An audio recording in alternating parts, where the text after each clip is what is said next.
Hello, my name is He Who Is in the Water, and gonna talk even more today about Star Wars Unlimited and the recent Planetary Qualifiers that I played in. So last we talked, I kind of did a little recap of my time at the Sector Qualifier in Richmond.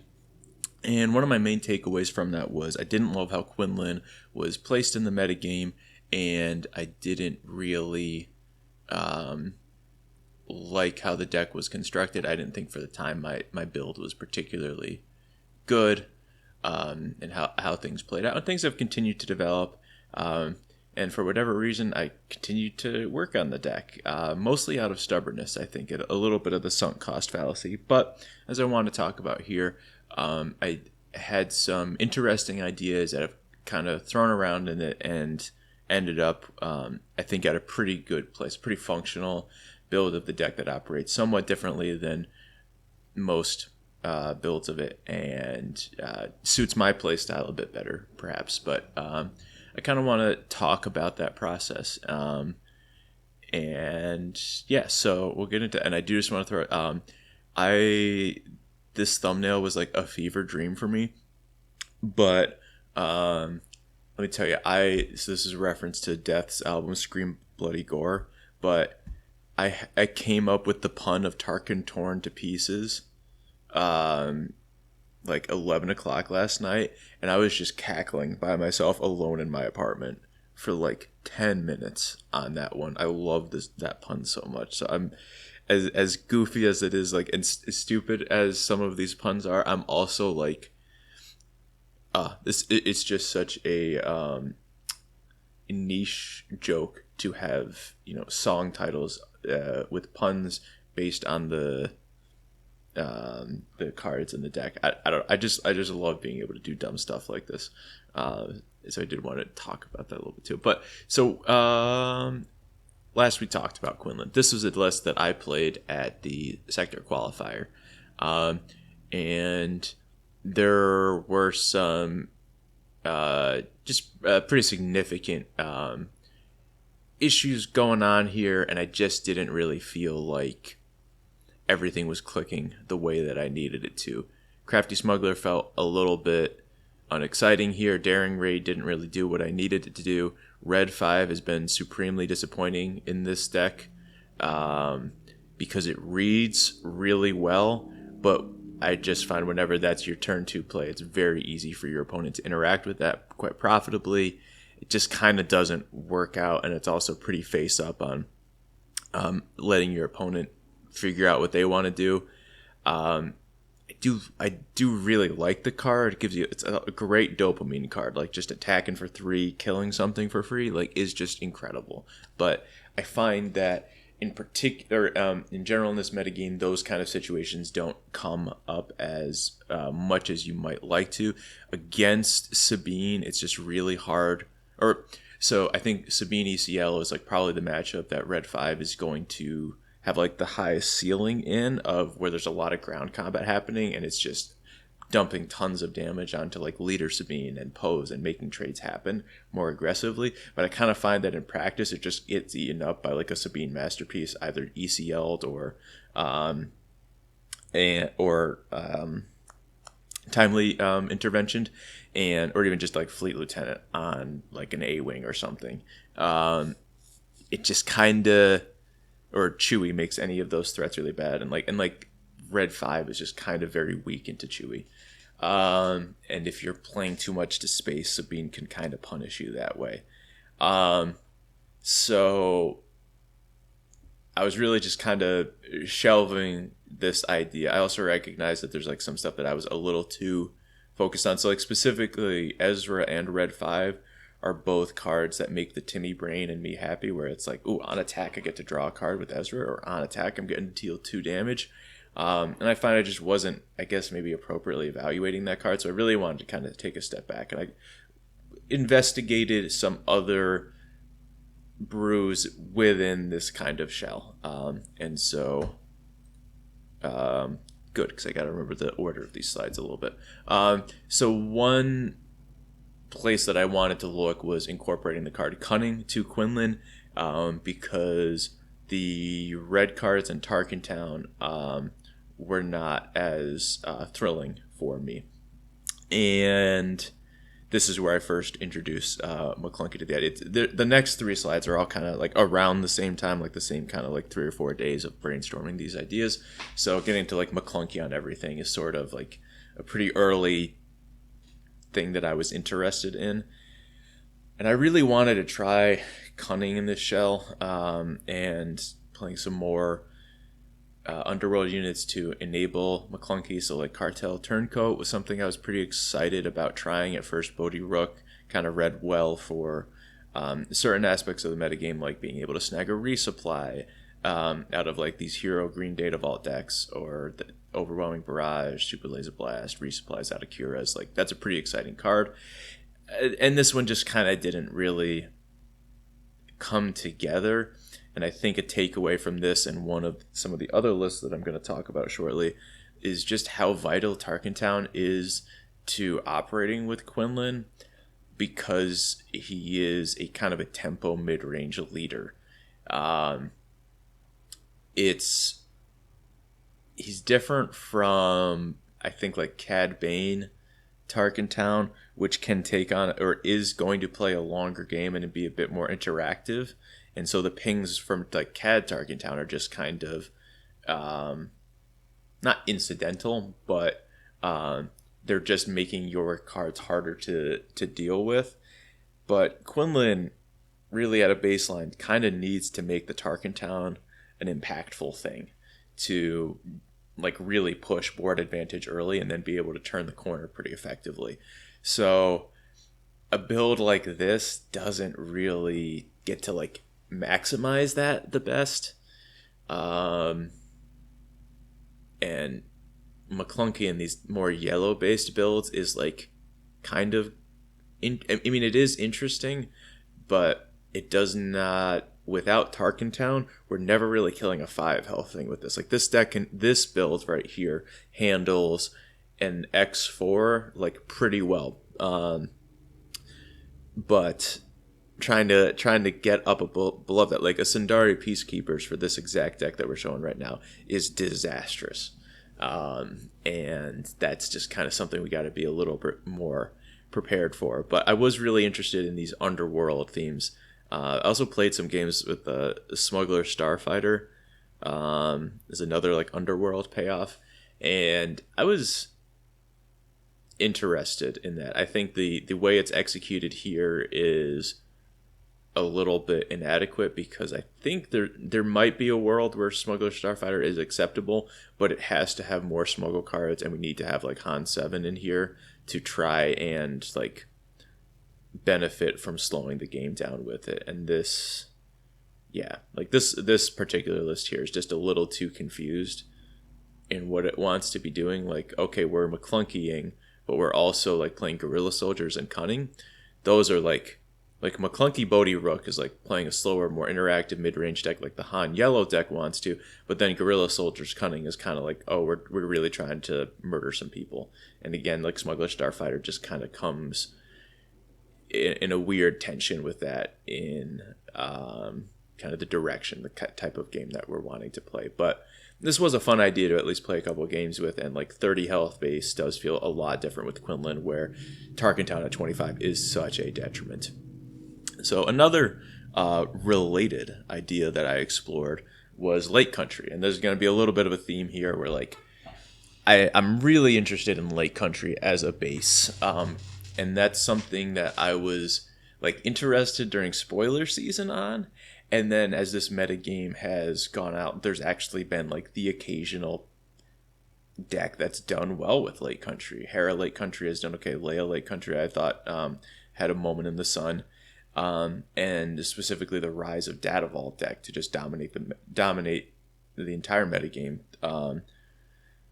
It had me want to take another look at implementing Lake Country in some strategies that maybe were not as obvious to fit with that. And this was a development from that previous idea where it's like, okay, maybe Cunning and Bodhi aren't where we need to be, but this boost in health is pretty good, so maybe let's just keep kind of doing these Underworld things with now this 30 health bonus. And Lady Proxima finally sneaks herself into a deck here. This does have, of course, like the issues that we're playing a base that doesn't contribute anything. So our card quality is just inherently lower because we don't have access to either double costed or a whole other color. So it doesn't feel terrible here. I think there's some real conflict with like Lady Proxima just doesn't really go in your late country deck, I'm going to say, for the most part, because she is just wanting to be efficient and push damage to be useful, and this deck is not going to be quite aggressive enough for that. And I think this really does come back to like there's just some I'm a little bit like Timmy brained here, where I'm like just trying to put all of the Underworld payoff cards together, and the fact of the matter is that like Lady Proxima, Ma Klounkee, and Smuggler Starfighter might have different interests at heart. Specifically, Smuggler Starfighter being the odd one out there. Another big takeaway from the previous deck and this one is that Cartel Turncoat just sucks. This card was really bad, and I was kind of expecting that to be better for these strategies to function, because then you get more of these like dumping some 1-drops into play effects, and it just didn't really pan out that way. Like just Underworld or Cartel Turncoat being really bad in playtesting was perhaps one of the biggest surprises working on this shell. This particular list is also kind of just dumb. Like I don't know what's going on here with jam communications in the main sparks on the board. I can't remember what I was thinking about for that one. Doesn't really make sense to me. Although I do understand like lowering the curve is good, but we've got enough 1-drops here that I think that's not entirely what needs to be happening. Kamogla Heavy Fighter is also a really perplexing card to me, where like Guerrilla Soldiers feels pretty good, and this archetype already has a vested interest in like an Ahsoka. Like Ahsoka's an insanely good card in this deck. Not insanely, it's a good card in this deck. She's also just a 4-cost 3/5, but she does apply a lot of interesting pressure. And I think there are some situations where like Kamogla Heavy Fighter reads really similar to Ahsoka, or like a cross between Ahsoka and Guerrilla Soldiers. So I kind of wanted to try it out in these decks, because even though it looks weird, it does, I think, actually function somewhat similarly. And in practice, it just doesn't really work out that way. And that's that's another interesting conclusion to draw from this.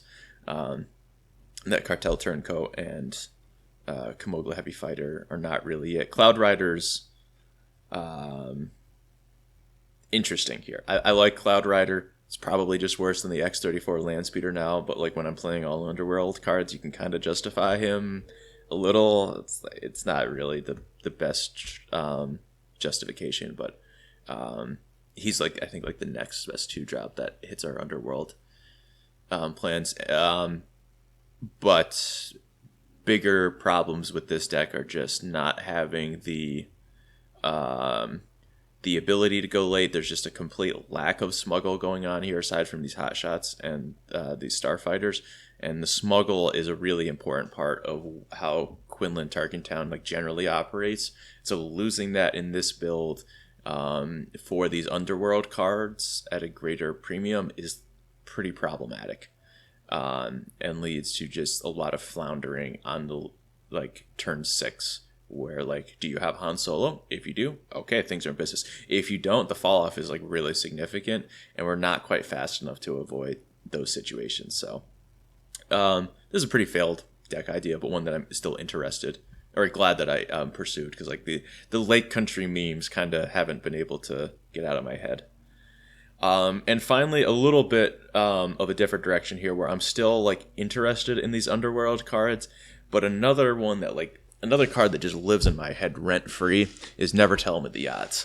I love this card. It's so cool because it opens the door for a yellow deck to play a more controlling role, because it's kind of like, I'm basically treating a Never Tell Me the Odds where you have all odd cards in your deck. I'm basically treating it like open fire.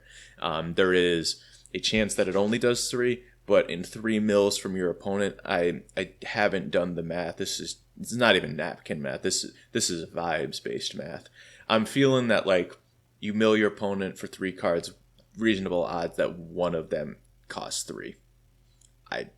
There's no reason to think, again, no math, but I just feel like that's a reasonable expectation for this card. And honestly, in playtesting, kind of worked out pretty well that way. And then there's some times where you just like hit 6 damage off of that, and obviously you're not like planning your turn to hit 6 damage, but sometimes you do, and like that's pretty nice actually. So Never Tell Me the Odds is an interesting card. However, there's basically 2 decks that can, or 3-ish at time of making this comment. 3 decks, 3, 4, whatever. I'm digressing. If you're playing red, just play Open Fire. It's probably better. Don't play Never Tell Me the Odds. If your secondary color is blue, your takedowns, your perilous positions, those are probably going to be better than Never Tell Me the Odds. However, if you're in green-yellow, like the Spotlight deck pushes you to be with Never Tell Me the Odds, it's kind of interesting. And then if you're mono-yellow or yellow Lake Country, I do think this card offers some really unique functionality that you're not going to be able to access otherwise. So it's not unconscionable to try and build your deck with this in mind. And from these previous ideas, I had noted that like, oh, these 3 Underworld synergy cards that I'm trying to force together of Lady Proxima, Ma Klounkee, and Smuggler's Starfighter, these are all odd-costed cards. So we kind of get to do a little bit of everything here. Hotshot's still in here, Greedo's still in here, Falcon Guerrilla Soldiers fits in nicely. Plo Koon and Han Solo still provide excellent top end, and then I just have a little bit more kind of random smuggle stuff going on here. Syndicate Lackeys is, Plo Koon at home, but man, Plo Koon is really good. So with this focus on 3 drops, I also felt like it made sense to shift to Han Solo leader. And unfortunately, the shift to Han Solo leader here is just like probably it's getting me closer to the decision or to the right answer, and the right answer here is just to play Han yellow 30 and not bother with this Lake Country nonsense, not bother with any of this, because Cunning and Bodhi Rook are going to be like excellent additions to this strategy. Bodhi Rook and Never Tell Me the Odds are cards that are gonna play great together, where it's like, are you trying to beat up a control deck or are you trying to manage the board? And so maybe there's a world where you can build Han 30 yellow with this kind of Never Tell Me the Odds package and maybe the Underworld package. But really, once I got to that idea, it was like, now I'm just building worse Han Solo decks, and that doesn't feel like the best use of my time. I guess, or just not the most interesting. I really don't like Han Solo as a leader. I'm tired of him. So this idea really got shelved here, but it had me thinking with like Ma Klounkee, Never Tell Me the Odds, and this yellow heroism shell. There's a little bit of something going on. So next I take a little detour because I'm in my Lake Country era right now. And this is like the least related of the decks I'm going to talk about in this trajectory. But I played in set 1 Sabine Tarkintown. Really enjoyed that deck. So there's always been a little bit of, wow, is this game old enough for me to use the word nostalgia? It might be. There's a little bit of nostalgia for me to try to come back to that archetype because we have gotten a lot of good Rebels in the year since. And just general card quality increasing in general. And Lake Country is a really cool card because it solves a weird problem that Sabine Tarkintown had, which is one of the better cards to play in your Sabine aggressive deck is For a Cause I Believe In, but if you're playing Tarkintown, you're kind of leading yourself down to play some double red cards like Aggression and Bo-Katan in set 2, or Unit Bo-Katan in set 2. And now you're having conflict with like, how do you do For a Cause with that? And like the Rebel synergy with that just kind of gets awkward.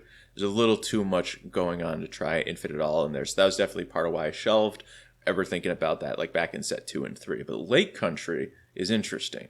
So when Lake Country was revealed, I didn't really put too much thought into it. But again, now when I saw Lake Country decks and these Data Vault decks making reasonable use of this downside and still functioning well in a tournament setting. I was like, all right, let's try to bring this back, because with Lake Country and Sabine, you can be a for a cause, I believe, in deck and still get like the full value out of your Lake Country.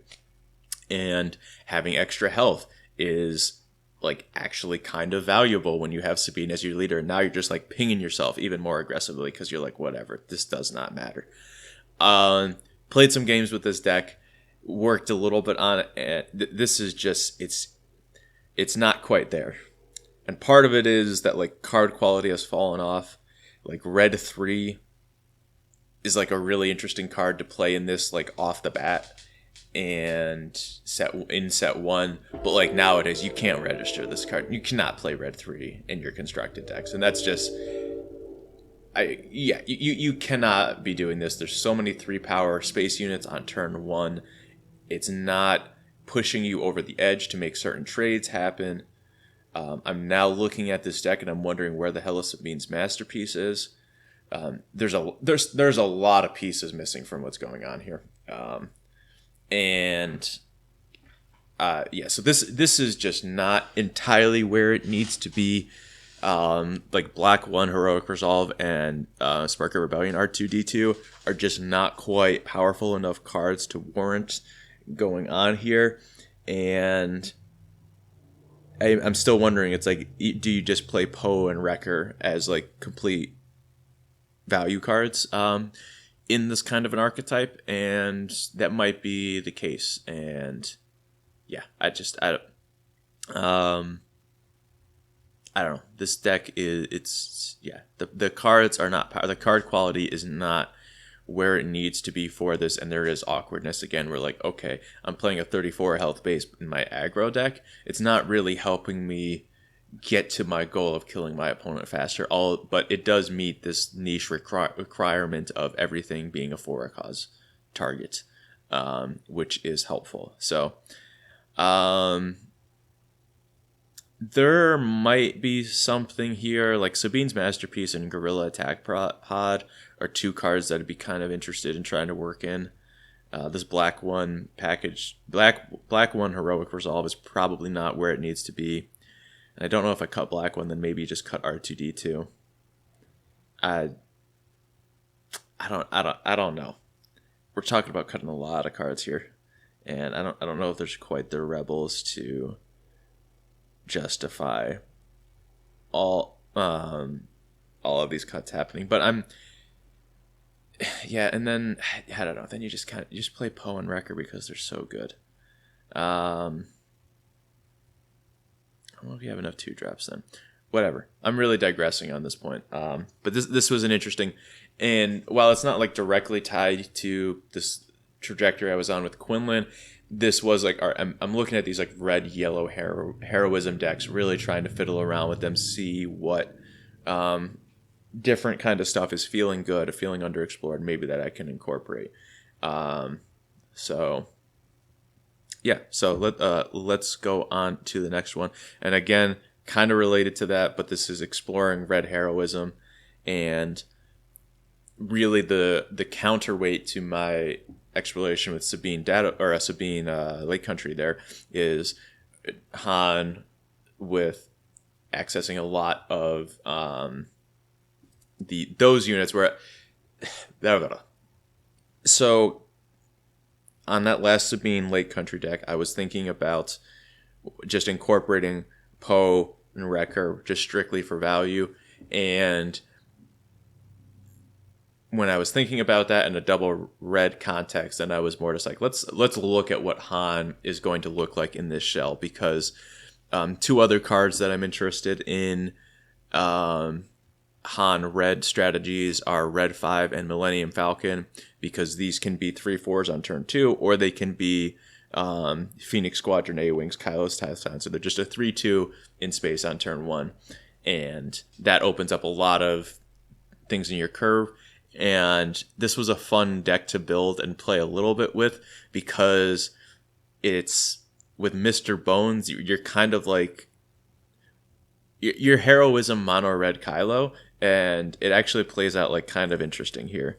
because you do have like Poe Wrecker as like a top end that the Kylo deck does not have, which is pretty interesting. And we also just have like so many things getting damaged that like I kind of want to just believe that War Juggernaut is going to be a massive threat in an archetype like this.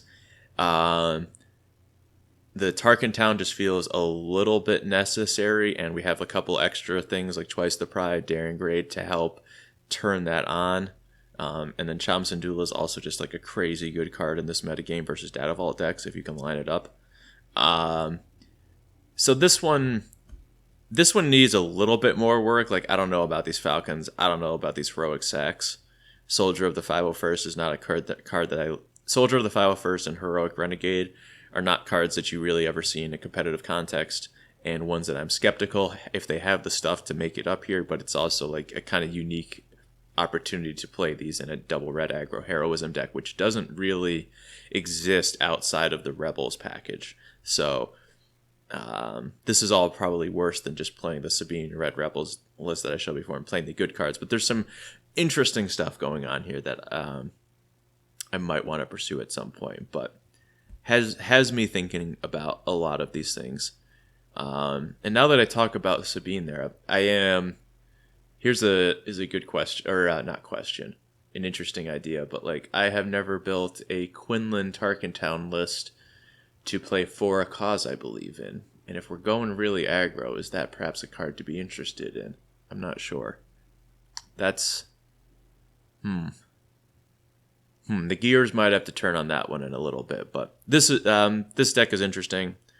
I really want to believe that War Juggernaut can just be played in the raw and just be a massive like 7/5 for 5 that pings all my opponent's stuff on ETB in this Han deck.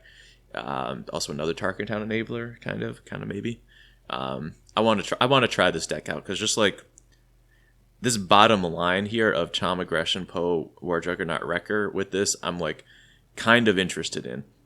And Twice the Pride has the opportunity to murder your opponent, but is also a card that with Tarkintown, it's a very flexible spell with Tarkintown because it's like, all right, this kills a Sundari Peacekeeper on turn 2, and then also we get to deploy an either a natural 1-drop or put in like a Bo-Katan or Heroic Renegade or Sabine at a discount with Han and try to like come back into the game that way. I don't know realistically how good this is. This is a lot of hands or a lot of things that are just horrible against Kira, putting a like, shield token on a Hyloban Enforcer. But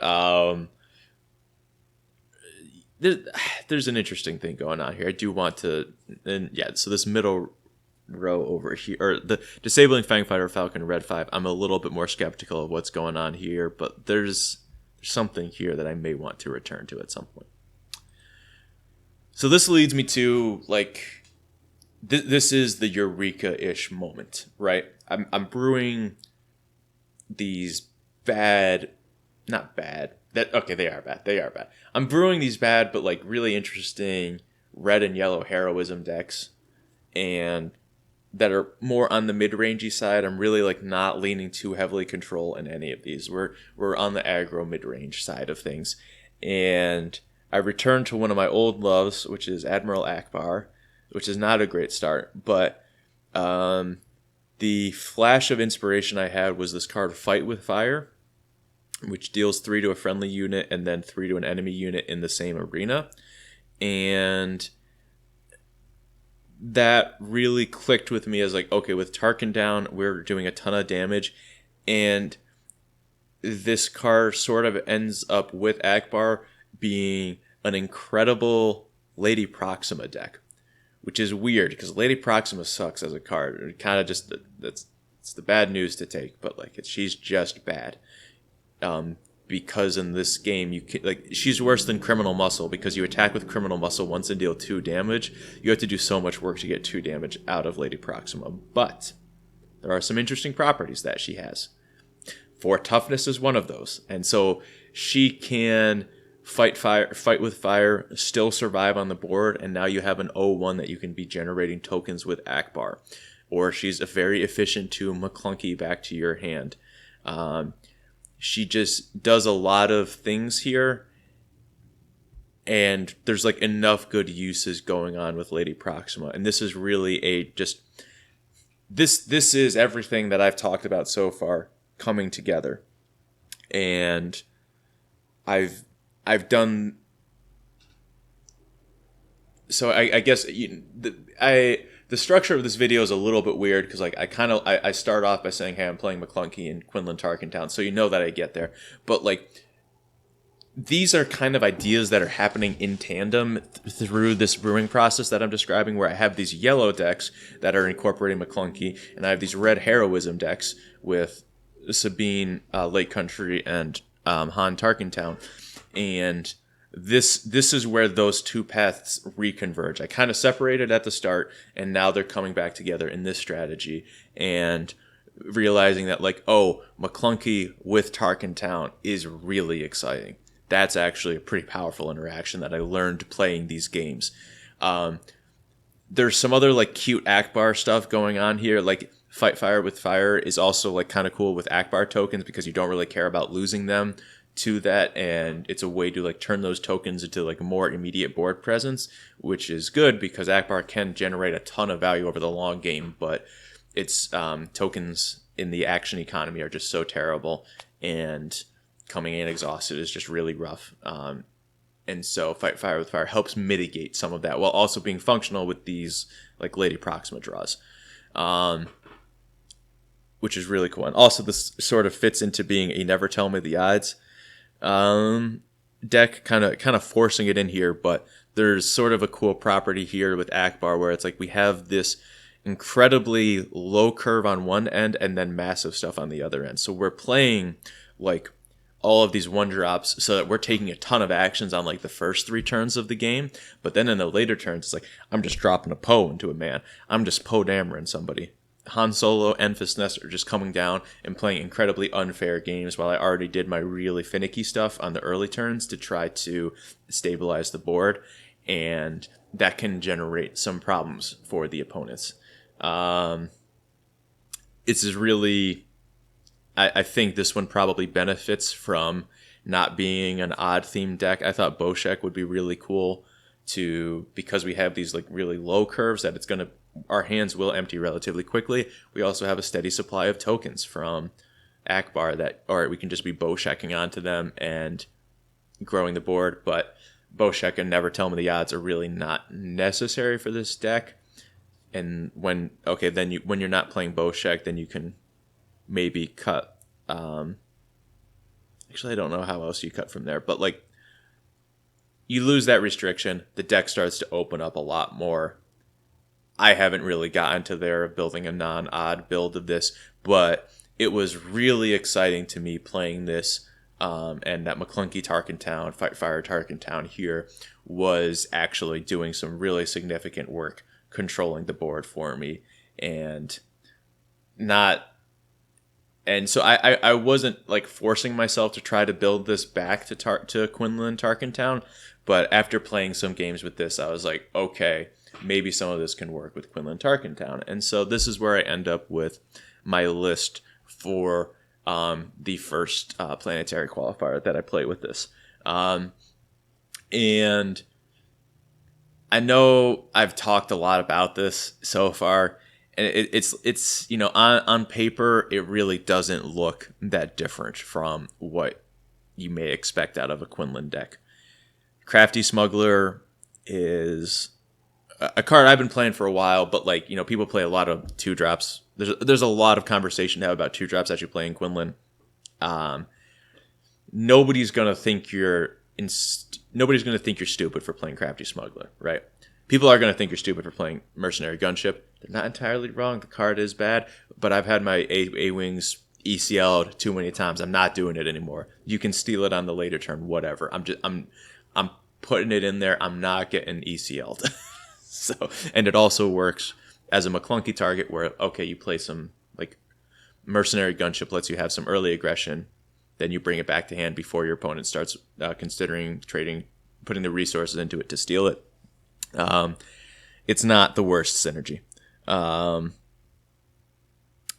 But yeah, so there's not, and Greedo is the best card to be Ma Klounkeeing because of how efficient it is. And Greedo is a card that has been kind of in and out of sideboards, sometimes in the main deck I've seen in Quinlan lists. And I think for the playstyle that I've developed for this, and when I say I've developed, I mean that as in how I've learned about myself and how I want to play these games over time. Not that, oh, I've cracked the code and I've broken it and this is how you should play it. That's not what I'm saying. But like learning how to play the deck better and developing my own lines, consistencies, and heuristics for how to play a game.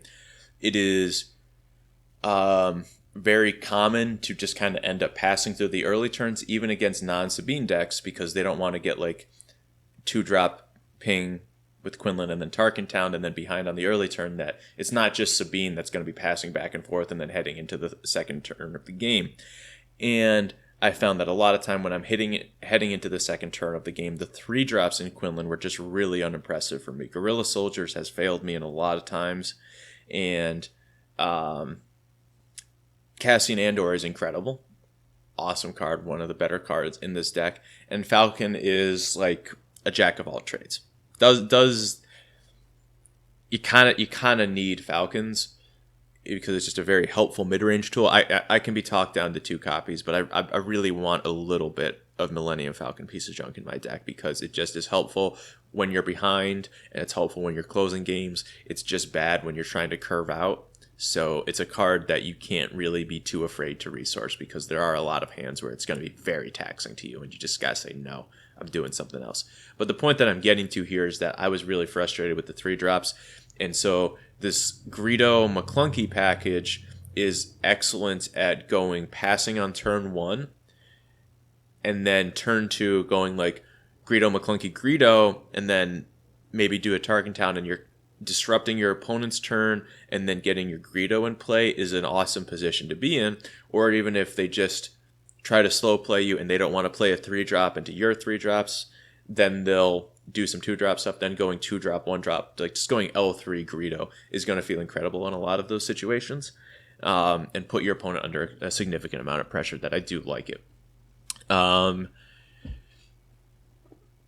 Bamboozle is a card that I was kind of trying to get ahead of the metagame, really respect Han Green and the other Chewy decks, respect Sabine ECL. I think in practice that card kind of ended up not being what I needed it to. Also, during this period of brewing, I did play, I think, 1 weekly and win a box store showdown thing with this deck. And I kind of came back to that Han Solo is the truth. Han Solo Reluctant Hero is like an incredible unit for this deck. You do need to be playing it. It's just incredible sometimes. And I was wrong to not be playing it before. And I need to make room for it. And he and Poe can coexist. You do have to aggressively resource them sometimes, but like they can be friends. Although Poe is really interesting in this deck. I like him sometimes, and other times he's quite weak. And susceptible, but Poe and Bamboozle are also really interesting cards because they share this word discard. And discarding a card from hand is something that a little friend named Miggs Mayfield needs to trigger. And Miggs Mayfield was really exciting for me in this deck because it helps to put damage on board on the early turns while also being a reasonable Ma Klounkee target. You can just set up some weird curves with him, and he also just looks weird enough that he confuses people. And I really enjoyed this event that I played with him. He got to really shine in some moments, and I was really excited by that. So don't get me wrong. Let me be extremely clear. Of this list that I'm presenting to you right now, Miggs Mayfield is the worst card in the deck, and he's not incredible, but he does just enough to make the cut. He's Underworld for Ma Klounkee. He helps with turning on some, if you draw a lot of discard cards and you can't resource all of them, Miggs Mayfield can help you convert those into board control and setting up Tarkintown.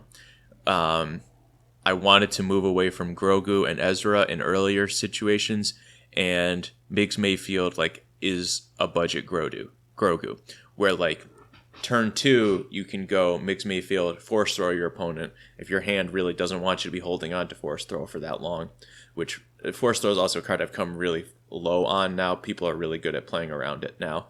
But it's still a powerful thing. I don't know if it's still worth playing in the deck. That's a whole other question. But like, force throw is not what it once was. But for example, you go against Sabine. Turn 1, we do this ping pass thing. We go into turn 2 with nothing on board. They deploy a Sundari. I deploy a Migs Mayfield. They claim, or they ping. I force throw them. Doesn't matter what they discard. 2 damage is happening. We put that on the Peacekeeper. Tarkintown the Peacekeeper. I've got a unit in play going into the Sabine turn. This is a situation where I'm not dying to Sabine incredibly quickly. I'm not saying that like, oh, I'm slated to win the game there, but like that is a very realistic situation that Migs and similar cards in this deck can set up that help make the Sabine matchup more palatable. So yeah, that's kind of where I ended up with Migs. I feel like the rest of this list is like, it's the Quinlan that we've been talking about. The sideboard here is a little bit more confusing. Cham Syndulla, I will not leave home without 3 copies. I will not do it. It is so good because people love their Data Vault decks, and he's just so good against an opponent that plays Resupply, and you get to punish the heck out of them by slamming Cham on the table and then immediately flipping Quinlan.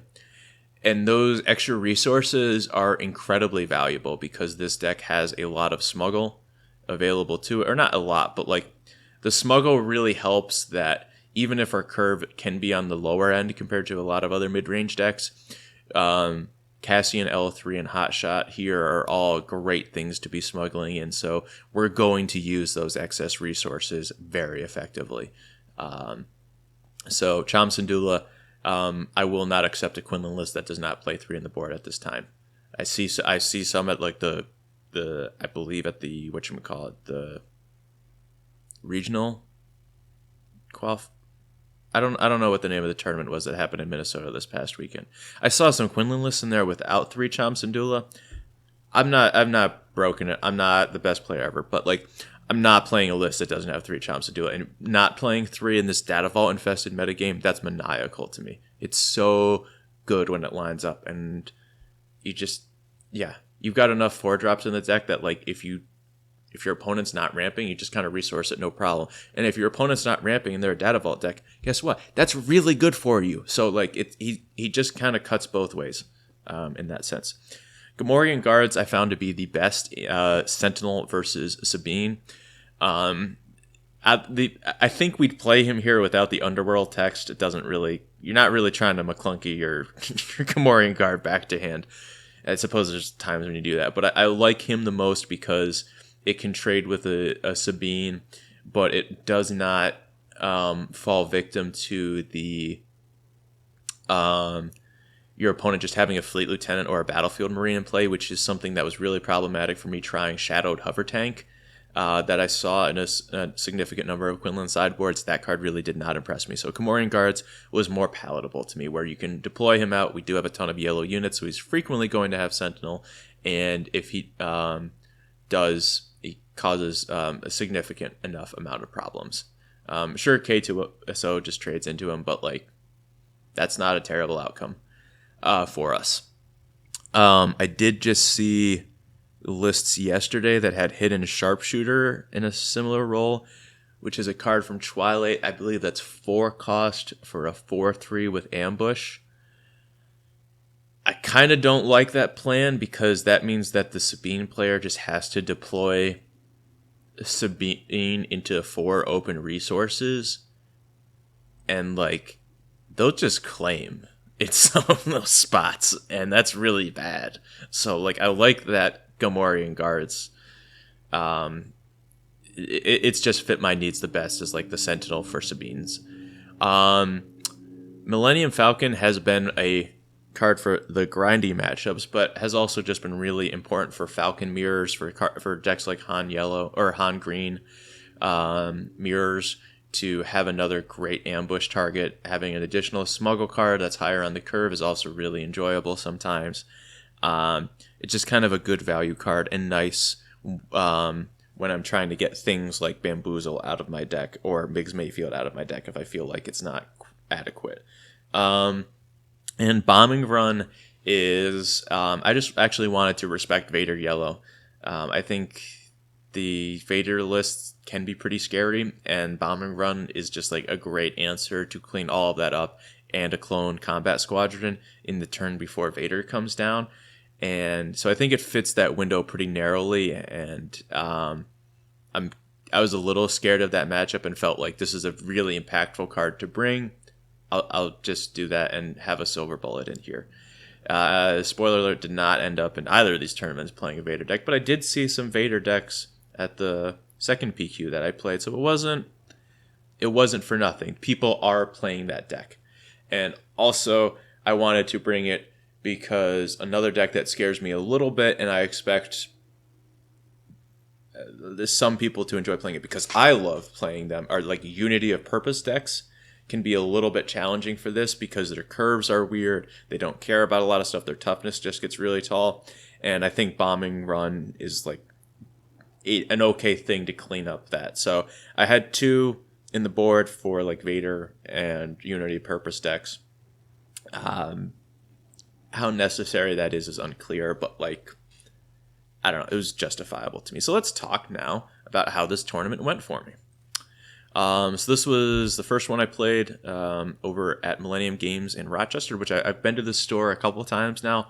Beautiful store. Absolutely love playing there. Very well run events. So much stuff to look at. Really great staff. Like I love it. It is a 3-hour drive, which is a little bit on the longer end, but it's also just a straight shot on the throughway for me, so it's super pleasant. And we're gonna try this. So step back a little bit.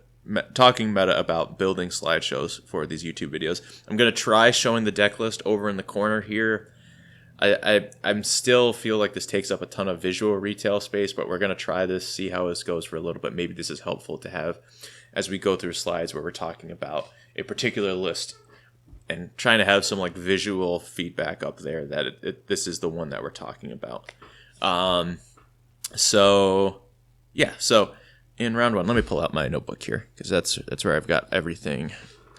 Or this is where I like keep track of life totals as I'm playing, so it's helpful for visual purposes, just helping to recount how some of these matches went for me. So in the first round, I played versus Quinlan ECL and got rinsed. This was a player, Ethan, who I played last time I was in this store for a PQ. With Asajj Venturous Droid Manufactory. I beat them with Asajj, and I lost to them this time on Quinlan ECL, and really quite handily. They were extremely prepared to beat me, and I don't think I played the best. They definitely knew what they needed to do in the matchup, so particularly game 1, I didn't really even understand what was necessarily happening to me, but Aayla Secura is kind of backbreaking because we both have 3 Plo Koons in our deck that can kill an opposing Quinlan leader on sight, but they also had Aayla Secura to ECL into Quinlan to have another card doing the same duty, and it also gets indestructible on the attack, which is problematic. And also, they've got General's Blade in their deck, which makes their Quinlans just naturally bigger in combat than mine, so they were extremely well set up to handle me in the matchup. In addition to Sundari Peacekeepers is a really problematic card to try and race. So I still have, in some ways, it's like I have to treat it like it's the Mirror and Sabine ECL at the same time. So I feel like this is quite poor. They top-8'd with their list. And I think it was really interesting something worth considering. If I had all the time in the world, that'd be a fun deck to start to investigate as well. But I don't have all the time in the world, so I've just kind of been working on Quinlan Tarkintown. But that was a brutal loss in the first round because they were so prepared for me. In the second round, I faced Piet Green, 30 health base, and I was down in the dumps after losing the first game of this match because I was like, man, I'm supposed to like annihilate ramp decks. I'm supposed to go like spark your resupply, then play a 3-drop, and then Kira your second ramp spell or the capital ship that you're cheating into play. And all 3 games, my opponent just had like double ramp, no problem, and I wasn't able to disrupt them. So it was just really scary. And Tarkintown is particularly vulnerable to these kind of Piet decks because they can just like you really don't want to spend any time dealing with the Piet unit, the leader side, the unit side of the Piet leader. There we go. Because you just need to be putting damage on base, and it's you really just need to be racing as much damage as possible. But the problem happens where it's like, okay, they dump like 6 damage onto your base, and now you're 2 hits from a devastator if everything else has gone well, and everything else probably has not gone well for you because they have overwhelming barrage and turbo laser salvo. Turbo laser salvo being the really big one. We're like, okay, any capital ship that hits the field is incredibly threatening and really punishes my decision to not register any number of waylays, because those would have been extremely good in this matchup. But I did luck out to win both of the sideboard games. Again, just really the strength of the discard package coming through here. Sparks, Kira's. Kira is a card that I really hate in this deck because sometimes she's so bad and other times she's absolutely insane. And it's just, you really got to be riding the wave with her. And I'm not necessarily the best man for that job. But yeah, was able to pull out in this match. Round 3. I pair versus one of the people I drove over with, friend Joe, on Data Vault Yoda. And yeah, it's an insanely brutal matchup. He was on even more of like, he was playing Endless Legions for this tournament. So had a ton of top end, crazy top end. And then you can also just spark away the resupply, spark away the You're My Only Hope, and you just insanely disruptive in that way.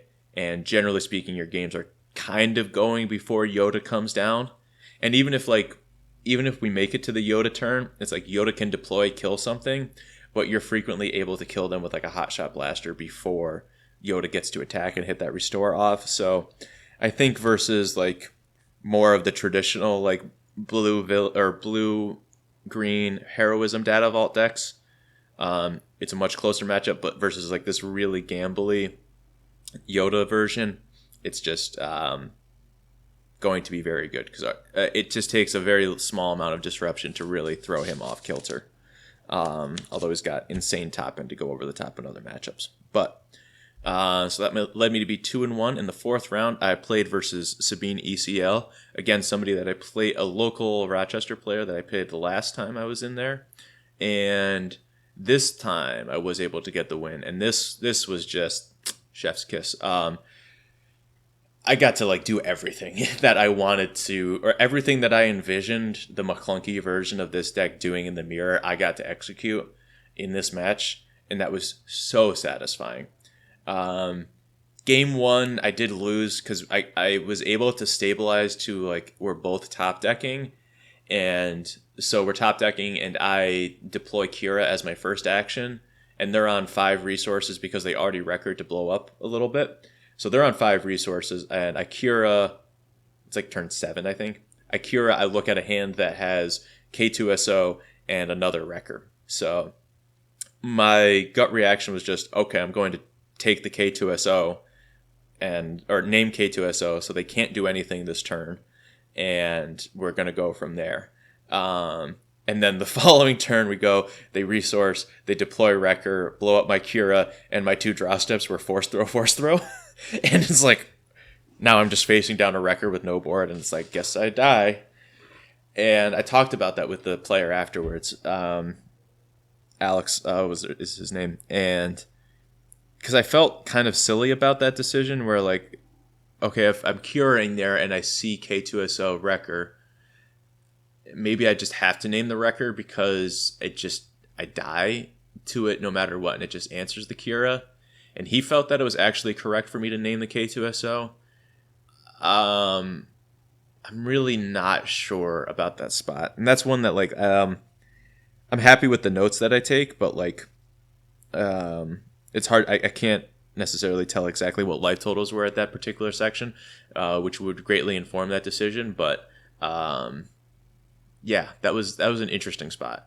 And then in the sideboarded games, they were extremely close, but I was able to claw black in a lot of those. In no small part thanks to Han Solo, Reluctant Hero, just coming in, clearing a Wrecker for free, and then just hanging out as a 6/6. That does not get immediate. That has to get killed by a Wrecker ECL or a Wrecker timely intervention with the Wrecker unit trading in the process.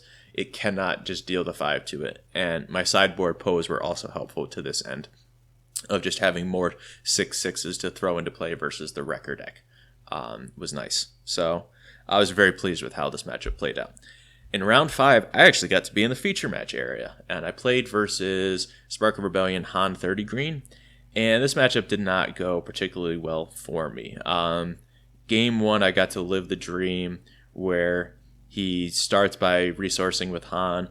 I spark him, take Stolen AT Hauler, and then 2 other cards that aren't playable on 3 resources, and just have, like, insane tempo from there, and constricting the resources. And I even I'm able to deploy a Cura out, see a hand that's, like, beatable, and then just name home 1 that's not in play or in hand. So I'm, like, able to, like, really stabilize against a lot of other stuff. Game 2, I got rolled pretty good. And then in game 3, I gotta say, I didn't punt it away, I don't want to say, but I played game 3 incredibly reactively and just kept trading, and I was doing, like, really okay at managing the board, but I really failed to turn the corner. And I think there were avenues where I could have turned the corner more effectively and actually put pressure on my opponent, but in the end I ended up not really pressuring them at all. So even though I had, like, pretty good board advantage and was making tons of favorable trades, then I just kind of ended up at, like, 11 life, and then it's like, okay, I get attacked by home 1 once, and then the game's over. So yeah, I definitely lost the 3rd game of this match. I think a better player or a player with more information would have been able to win that one, which is disappointing, but, like, hey, that's how it goes. That's learning. And that's also just a very real part of this game. It's hard to get good practice in Star Wars Unlimited. Karabas still sucks. I hate it. Playing with friends is great. But, like, that requires a lot of setup to, like, actually hang out with people at the appropriate time, have good discussions, have the appropriate decks built, make sure that everybody's on the same page of getting information. Getting, like, good testing in with other people in person is just so difficult. Not to say it can't happen, but, like, I come from an incredibly spoiled background of Magic Online where I'm able to just play against the best in the world at a moment's notice and then just really grind out my experience that way. And that's not the case with Star Wars Unlimited, and I've yet to find the right balance of that so far. But that is related to a good discussion I had with my friend Nikki about why am I still playing Quinlan Tarkintown, and that's because experience is difficult to come by, especially with the way my schedule is for Star Wars Unlimited. So there is, like, the sunk cost of just, like, stubbornly playing a deck that I've been playing, even if it's not great. But at the same time, like, it is hard to get experience in games at a high level. And at this time, I do have more experience with Quinlan than probably any other deck other than Asajj, but Asajj is not a real deck. So, like, it does, in that sense, it does make sense for me to keep pursuing this rather than try to learn, like, Data Vault mirrors late in the season. I think. But yeah. So here I end up 3-2, and then in the final round, 6th round, which is like 6 rounds is the perfect amount that I want to play. I play versus a gentleman named Roman on Bosk Green, another 30 health base, and it's much like playing against Joe, like on Yoda Data Vault, is like, this is just a dream. Like, I just got disruption against ramp strategies. I've got these 3 Choms and Dulos hanging out on the board. And like also like playing against Bosk. Bosk is not a card that's aged the best, particularly because there's Plo Koon that I can put in my deck, and Plo Koon just comes down, murders Bosk, and then is like just hanging out, ready to deal another 6 damage. Just a very difficult card for them to answer. And they kind of lack the tools to be mid-rangey enough. Like, I'm all too happy to spend a Tarkintown pinging away a Kylo's TIE Silencer or a Punishing One in the earlier turns. I got to deny some like bounty synergies by Ma Klounkeeing stuff back to my hand, which is just incredibly brutal for my opponent. So I just, this was a very good matchup. My opponent was also feeling the slog of 6 rounds of playing ramp decks in a heavy data vault metagame. So like, I was still feeling pretty crisp at this time, but my opponent was definitely struggling with that, which is entirely understandable, but also a reason why I don't want to play data vault mirrors. So I went 4-2 in this event across 6 rounds, and I got 9th. And I was pretty excited with that. That's the most excited somebody's been to get 9th place in a while, because after losing round 1, like, you're just kind of out of it for top 8 contention for most of these things. So I was pretty jazzed to like just get prizes and get 12 boosty packs to make me happy when I got home. And they did make me happy. Nothing good in them, but like, I don't enjoy the gambling of opening packs. I find it to be quite heinous. Just like buying stuff to open it. However, like, opening booster packs that I won makes me feel really happy. I really enjoy that. So it doesn't matter. Even if I just win like 1 pack out of weekly, I feel pretty great about myself. Which is when it's nice to be a simple man. It's nice to enjoy the simple things sometimes. So takeaways from this. Unsurprisingly, Migs Mayfield, not the best card. And I got a better idea from this tournament of cards that I wanted to include with it. Bamboozle, also not where I wanted it to be. It was okay versus Sabine, but like not worth the main deck slot. Those were 2 that I was like pretty sure had to come out. Poe Dameron that I had in the main deck for this event, I was also like really back and forth on. I played against a lot of decks where Poe Dameron was good enough to have in the main deck, but also there were times where it was just a little too clunky, maybe not as aggressive as I needed it to be. And aggressive is really the word that I'm looking there for, because a card that I was kind of missing in this previous build that I really wanted to fit in but couldn't find space for was Surprise Strike. And so that leads me to the list that I played for this past weekend at Zombie Planet down in Albany Colony. So I cut those cards. I cut Bamboozle and I cut Migs Mayfield. In lieu of cutting Bamboozle, I just kind of went back to the kind of upgrade hate that I was playing before, and that's Grogu. He's expensive compared to Bamboozle being free, but does also just like line up well in some other situations, particularly versus pilot leaders, which I was a little afraid of because locally there's been an uptick in Boba Fett, or in JTL Boba Yellow. My friend Ben that went with me and Joe he drove us. Ben drove Joe and I to the PQ in Rochester. He also went 4-2 and got 13th, I believe, at that event. So really doing great with Boba. And he actually ends up top 8ing this PQ in Albany.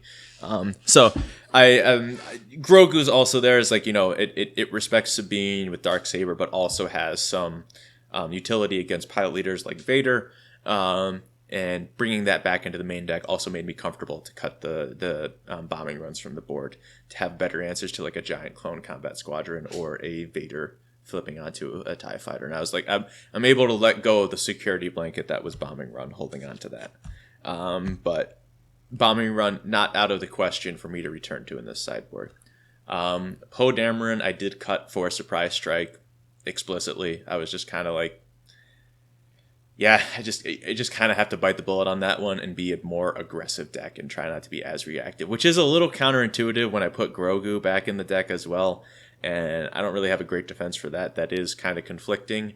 And yeah, I don't know. You're kind of boarding one of them out in a lot of matchups, right? Like, if we're trying to be more controlling, I might board out these Surprise Strikes. But if I need to be aggressive, these Grogus are getting out of here immediately.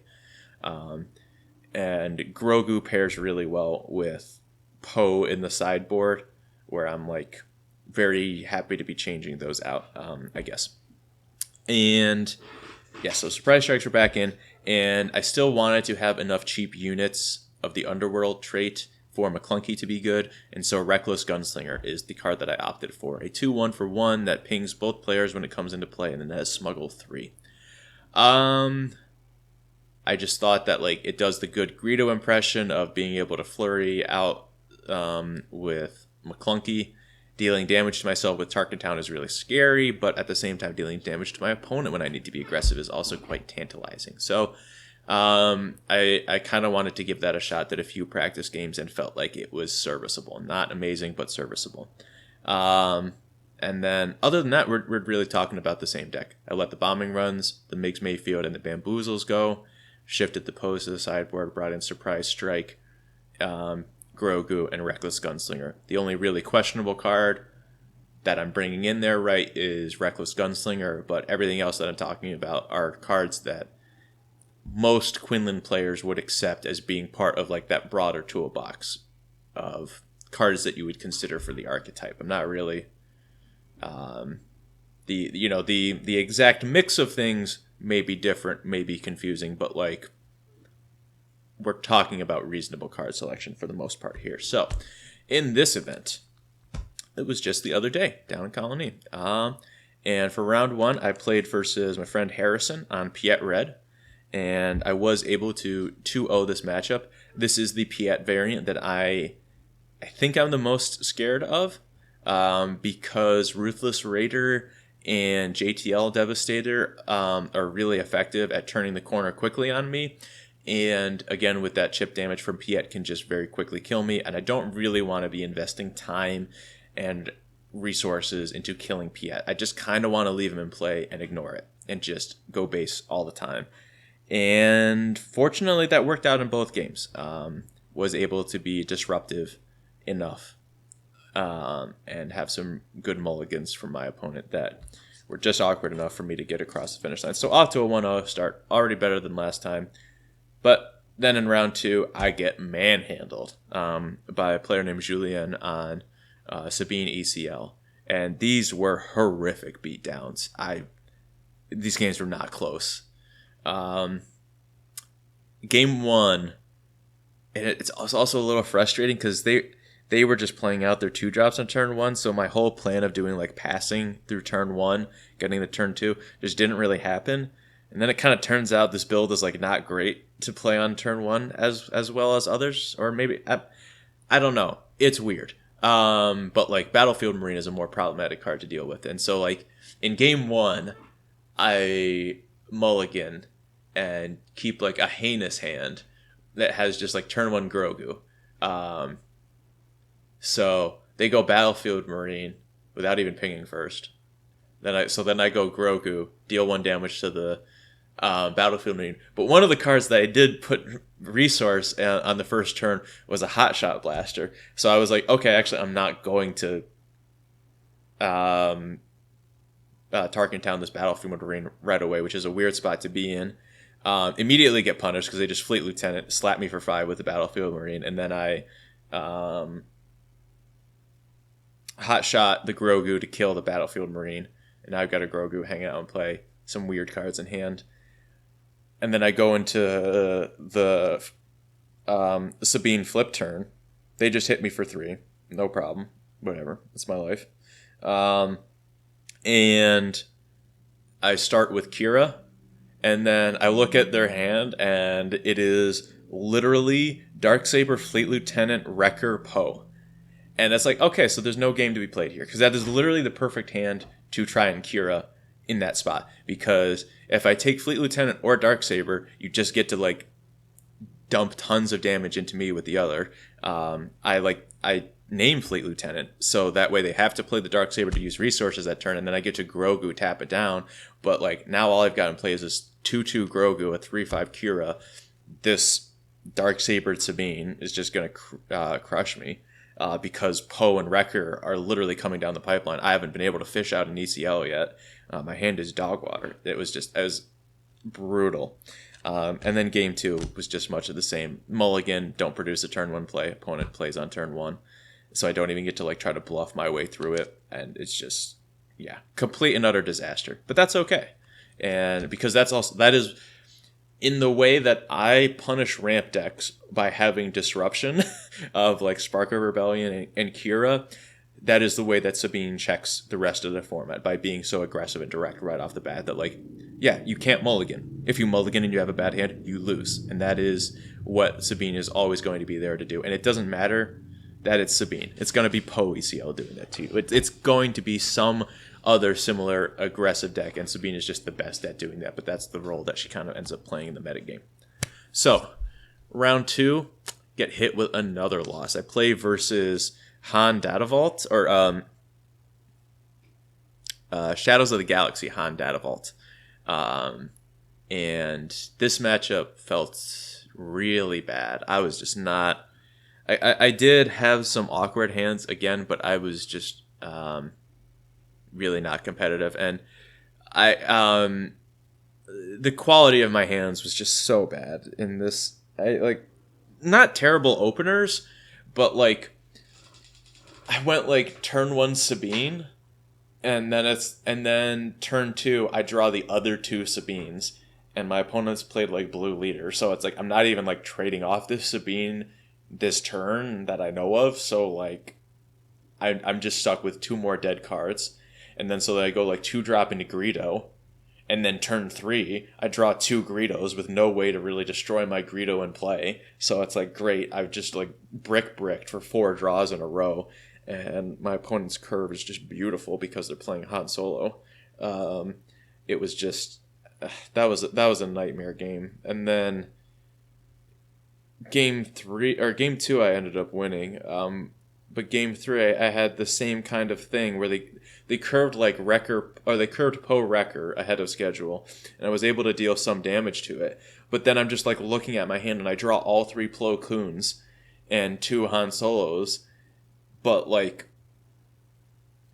my Quinlan died on the 5 flip turn, so if I like, and I didn't have coordinate online, so it was like either I just play the Plo Koon and trade it face value with this Poe Dameron that had 5 damage on it, or I like claim and use the Quinlan ping to kill it on the next turn, and then I get to hang out with my Poe in play, and then okay, if they attack the Wrecker into my Plo, then I get the Tarkintown out of the way. And then they just dumped a reinforcement walker that turn, and I was like, oh great, nothing mattered, none of it mattered. It just all went for nothing. It was just a disaster of the game. So like, I guess the explicit part that happened there is I go through the 5 resource turn without spending a single resource. I just claim to try and set up this Plo Koon. Because my hand was like force throws, and so now I don't have a force unit, but maybe I can like get some action out of the Plo Koon, but just like even just force throwing them to discard cards when I'm facing down a Poe and Wrecker in play is like, that's not good. Like I probably just want to resource this or save it to like force of will with it at a later time to dump it. It was a disaster match. So I was feeling pretty low on this one at that time, but crucially, as I was talking to my friends at the time, both of these were like losses. It's not. I really don't want to say that I played perfectly and I made no mistakes, because I absolutely make mistakes all the time.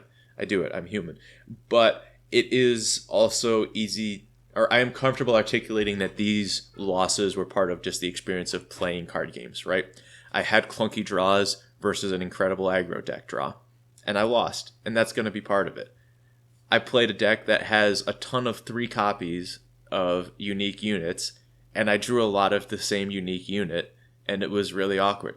Those are deck building decisions that I made, and it's not entirely unreasonable to be punished for those. Is it unlikely? Yeah, it's unlikely, but like it does happen. It's part of the experience. So, it's yeah, they were a little frustrating in the moment, but then I'm looking back at it now, and I'm just like, what are you gonna do when you like try to have you curve out with Sabines and Greedos and you're feeling great, and then you just draw 2 Sabines, 2 Greedos, and they're still sitting in play, and your hand does nothing. Like that's just life, and that's okay. Round 4, I play versus a Von Reg yellow player, which is a very scary deck, but I'm not going to lie to you.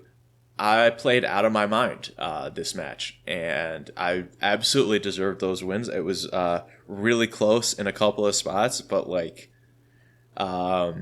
Mercenary Gunship was just the MVP. It is just the space presence that I needed, and it's also a space presence that was just comfortable sitting in play for a while, and able to threaten a lot of damage to my opponent, but also to their units. Like just being able to hit a Lurking Tie immediately is really great. And Von Reg is just such a weak leader that if he doesn't have a vehicle to get into, it's not going to be enough to really get across the finish line. And Game 3 had some really cool lines with Radiant 7 that I played around really well. That I was quite pleased with myself, because Radiant 7 is a really easy card to get fooled by. Also a very good card in this metagame. This was a satisfying victory that, after getting some unfortunate losses, this was a good one for my ego. Even though Von Reg Yellow is not like by any means a meta deck, it's still like, I don't know, putting a Von Reg on a Lurking Tie Phantom is not something trivial to deal with. And then in the 5th round, I played versus a New Jersey player named Kenny, who's an absolute delightful person. Played against them a couple times now, whatever. But I see him at the larger events. He's a great player, This was great because he's also played a lot of Quinlan Tarkintown, so we had a really interesting conversation about the deck construction as we went through, and some of the weird cards that I'm playing. And Game 1, I was able to win pretty handily, just through a good disruptive curve after they mulliganed, and then I get to spark them and take a resupply and just keep the ball rolling, I believe. Game 2, I did throw away. I made a really bad error where I had 2 units in play, and I traded one of them away, and then Kenny deployed his Ray leader, and I was stuck looking at the Plo Koon in my hand that no longer had coordinate. Which, I mean, granted, this also like factors in it, like, okay, if Kenny sees that I don't have coordinate, or if Kenny sees that I have coordinate, maybe he doesn't deploy a Ray in that same spot. But either way, it was a really heinous misplay that just made me like unable to really come back into that game, because now Ray starts getting off some restore 3s, and she hits twice. I'm like, that's a massive tempo swing to get 6 more life back. And I he unfortunately kind of repays me in kind in Game 3, where he deploys, I can't remember if it was Ray or Luke. I can't actually remember what unit it was. It was Ray, or no, it must have been Ray. He erroneously deployed Ray before playing his regional governor, and this was on. We had 7 resources because I was able to Chom Syndulla him. That was an insane Chom Syndulla in that game too. Just he got so much value to crush the matchup. Single-handedly won me that game. But he single-handedly won me that game. That's fair to say. And but yeah, so Kenny tried to play the regional, or played Ray first and then regional governor, but I had a Han Solo reluctant hero in hand, so I'm just able to immediately kill Ray, and he was aware of that, so he kind of made the small mistake of not playing the regional governor first. I think I had enough tools in play, and Han Solo was the best thing to do with my hand, that I probably would have just attacked into his regional governor to try to clear that first. But then the game starts to look different. So it was a mistake on his part that I think ended up costing him the game, but not one that was...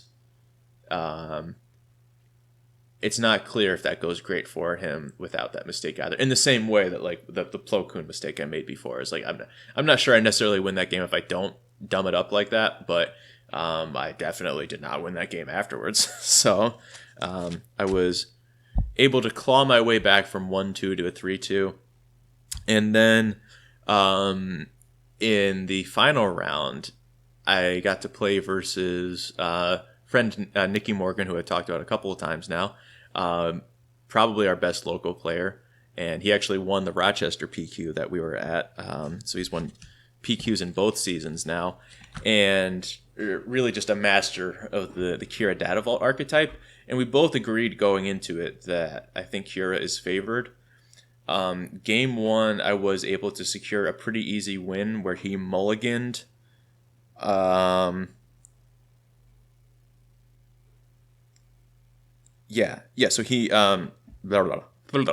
he mulliganed, had to keep a bad hand. I spark on turn one. I see resupply Power of the Dark Side, Overwhelming Barrage Vader. And I'm looking at a hand where I've got 2-drop, 1-drop for the 3 resource turn. So I just very easily take the resupply, play my Crafty Smuggler and Greedo. One of them gets... I don't think it ended up being Power of the Dark Side at that time, but like... I'm able to deploy effectively into Power of the Dark Side because I've put Greedo in my main deck, which was really exciting. And as a result of some awkward draws and like being able to Kira a Vigilance on a really impactful turn to, again, basically time walk him. Game one was just very lopsided, and I drew very well to get out of that.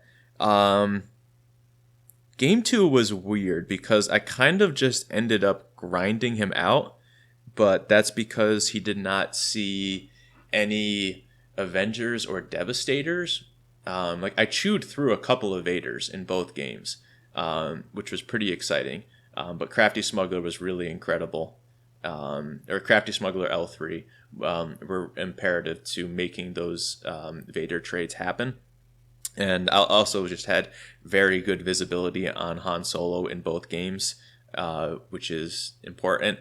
And that's kind of that's like part of where I did just like draw a lot better, is I was able to have my Han Solos on curve no problem, and he was not able to have his Avengers and Devastators on curve no problem. So it was very, very good for me. But even so, I was able to like grind through Vaders. I think I killed a Reinforcement Walker in game two.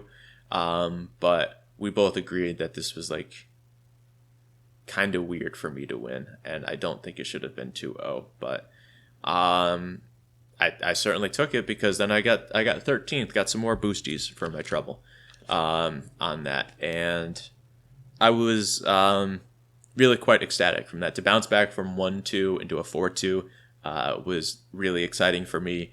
And I got to play versus good players on good decks, and also a variety of decks. And both of these PQs have been good for my ego that way, let's say, where I feel like I've learned a lot and put the time into learning Quinlan, and then played some good matches where I got to utilize that knowledge effectively and confidently. And yeah, so all in all, I ended up with an 8-4 record across these two PQs. And I don't really believe there's any PQs that I'm looking to play in the future in this set. And Legends of the Force is looking to be quite a powerful set, and not only a powerful set, but one that's like probably going to change how Quinlan looks, because as a Force throw deck, it's going to be quite different to set up. you're going to have a lot more options on that.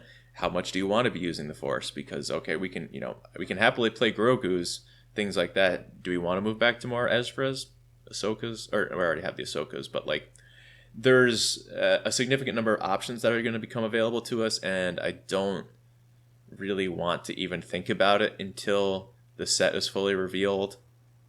Honestly, I really like my list here. I think this list that I had for the Zombie Planet PQ was like very reasonable. I'm proud of it. Reckless Gunslinger is still the worst card on the deck, but like it does do what it needs to do. I also didn't play it much during the day, so that's kind of I still don't really have like a great feel for that card in particular. But if you had like another cheap Underworld unit in play, like after talking about it today, I'm like, man, maybe I should have played Cartel Turncoat. That might have been interesting. But I don't know.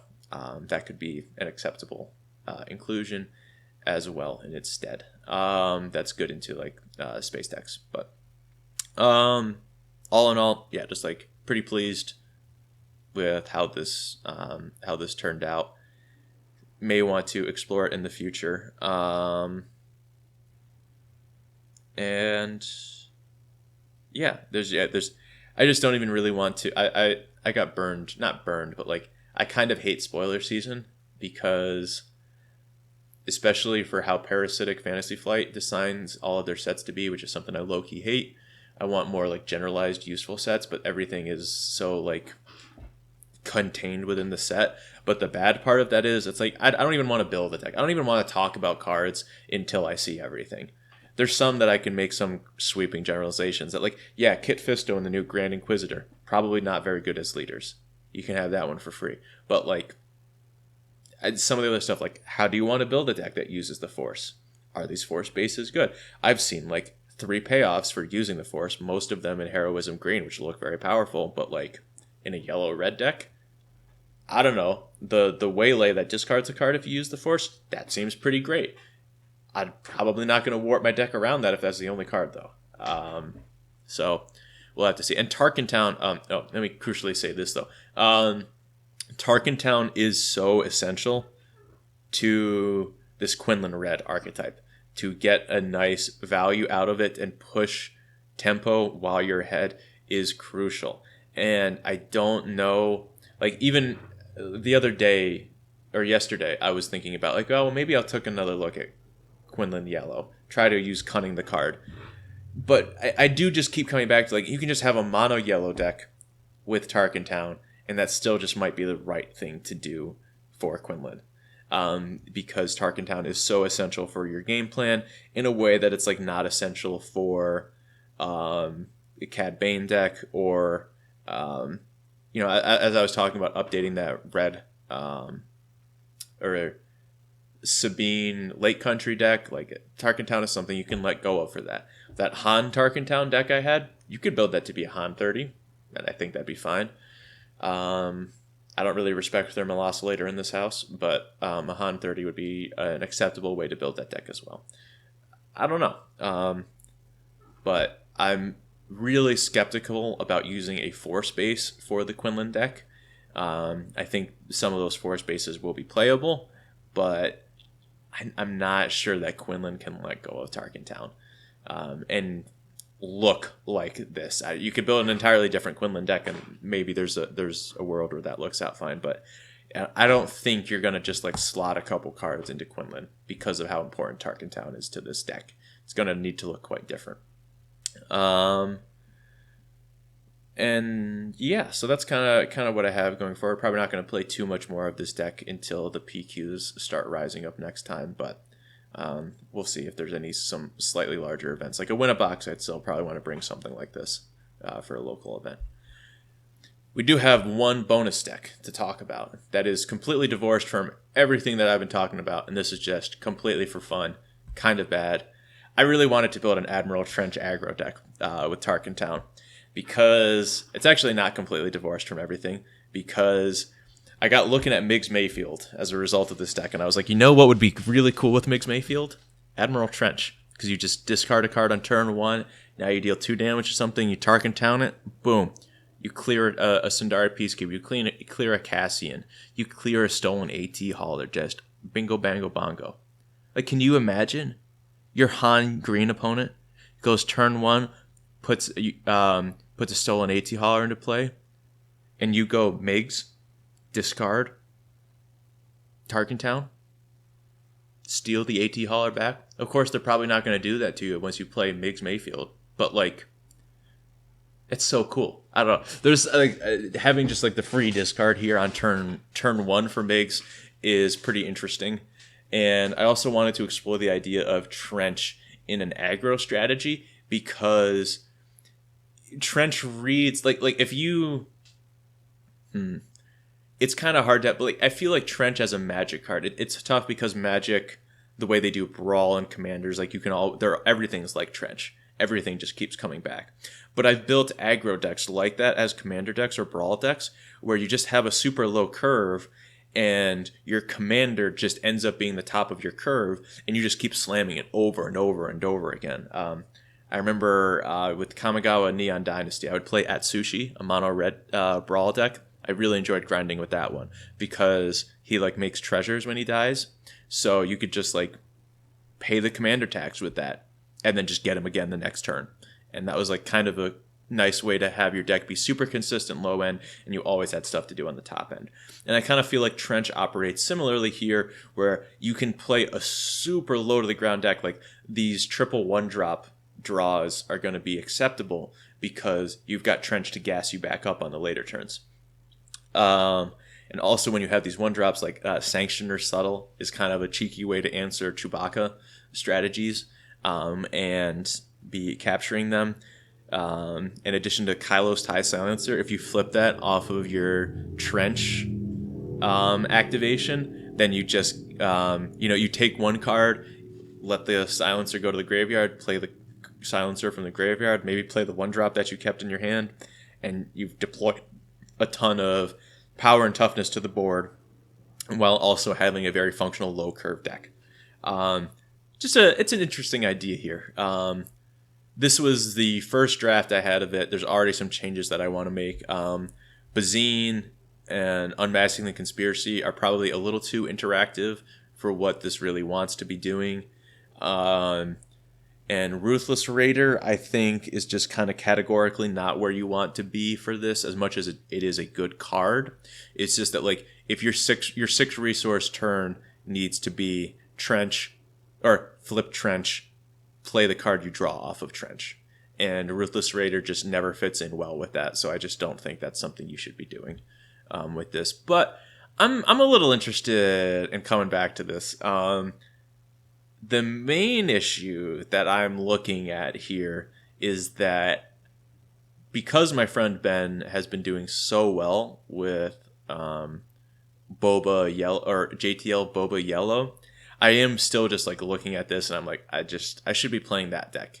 It's very similar to that deck. I really should just be playing that if I want to do that, but you also get to like put Trench into play. And like that's kind of cool. So I don't know. This is a food for thought one. Definitely cut Unmasking and Ruthless Raider. Probably cut Bazine, but I could be convinced that Bazine's just good enough anyway. And I don't know. We still need to have like a density of 3+ cards so that we can discard things to Trench with Migs in play. But this is interesting. This deck also kind of fails at being a Tarkintown deck right now because it's basically only dealing damage by your opponent trading into your units on the ground, which is something that will happen, but that's not really an elegant solution. This is going to be very weak to other space aggro decks. Like I might need more than just Sanctioner Shuttle because like a Chewie is going to murder the hell out of this. And we're probably not going to be able to race a Chewie. So maybe just like literally just play Open Fire or like Piercing Shot. Ooh. Is that the Shoot Down? Shoot Down's the one that I'm thinking of. The 2-cost deal 3 to a space unit. A little extra damage if it dies. That'd be kind of dope in this, actually. Yeah. It's not 3 cost, so it doesn't work great with Trench, but I don't know. I've still like droid missile platform, guerrilla soldier, sanctioner shuttle. I don't know about Kamogla either. Invincible I do like, and I'm gonna play Invincible in the deck. I'm not talking about it. It's too cool.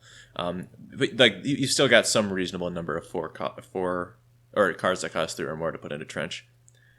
I don't know. This is an interesting thought. So I guess that's my homework.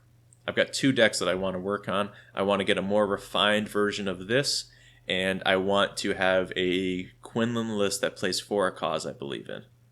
Don't know if that's going to be good, but I at least want to look at it, because I'm also, I guess let's go on to the end slide for this. So like I do, I like Quinlan, but one card that's incredibly overrated in Quinlan is Force Throw. It is absolutely insane versus ramp decks, but like you're also just like jamming your Choms and Duelas versus ramp decks, and like you're sparking the Choms and or the ramp decks. You're curating them. Like you've got a lot of good game versus them. So like Force Throw is backbreaking, but it's not the only part of the game that's going that way for him. So if Force Throw is very overrated, I think this deck may be able to function without Force Throw. But if it doesn't have Force Throw, it doesn't. Or if For a Cause I believe in is kind of going to demand no Force Throw, no Ma Klounkee, and I've built the deck in such a way it's going to have to look very different to support for a cause I believe in. But I'm interested. I'm gonna take a little look see at what that might be. So yeah, that's my homework to you as a viewer. I'll probably have that for you next time. A better trench list, a better trench aggro list, and a Quinlan for a cause I believe in deck. So I'm kind of surprised how long this video ended up being. I thought this was going to be like a relatively shorter recap kind of thing, but there's a lot to talk about with the deck building here. A lot of like individual stories to talk about. I feel like I didn't even dig in as much as I could about why Ma Klounkee is a good fit in this archetype, and maybe that's a weakness of this presentation that I could have done that a little bit better. But there was a lot of exciting stuff to talk about. I'm glad that I did it, and it's been almost 2 hours now, but I appreciate you hanging out and listening. Let me know what you think of this. You've got some other ideas bouncing off some of this if you think there's some cool directions to go, and I really hope it's just been a good inspiration for you or good entertainment for you, because this is a fascinating game to think about, and I love thinking about it, and it's just a shame I can't play as much as I want to, because there's just so much good stuff to explore in a competitive setting. So I've been He Who Was in the Water. Thanks for watching. See you next time. Bye-bye.